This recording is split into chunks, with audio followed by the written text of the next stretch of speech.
Samantala mga kabrigada, ang Santa Rosa City sa Laguna abay magiging sentro daw ng aktibidad sa first quarter NSED sa March 13. Brigada Kat Austria, ibrigada mo! Brigada Live Report. Inihayag ng Office of Civil Defense ang mga bagong components para sa nationwide simultaneous earthquake drill na gaganapin sa March 13 kung saan magiging sentro ng aktibidad ang Santa Rosa City sa Laguna. Ipapakita rito ang kahandaan sa pagtugon sa lindol kasabay ng mas pinabuting koordinasyon at pakikilahok mula sa iba't ibang sektor.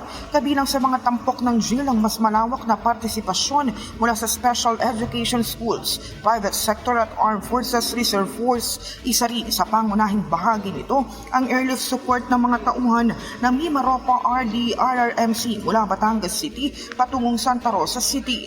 Bukod dito ay sasagawa rin ng iba't ibang simulation gaya ng aerial damage assessment and needs analysis, hazardous materials response, jailbreak scenarios at rescue operations para sa mga batang may learning difficulties.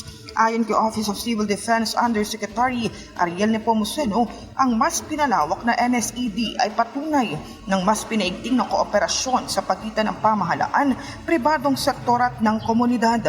Bahagian niya ito ng patuloy na pagsisikap ng gobyerno upang mapalakas ang disaster preparedness at mapanatili ang kaligtasan ng mga mamamayan sa gitna ng kalamidad. In the heart of changing lives, ito si Brigada Kat Austria ng 105.1 Brigada News sa Manila, The Music and News Authority. Rapido, Brigada Balita Nationwide. Ang bahaging ito ay hatid sa atin ng Guard C Plus with Zinc Capsule. Always protektado ang kalusugan.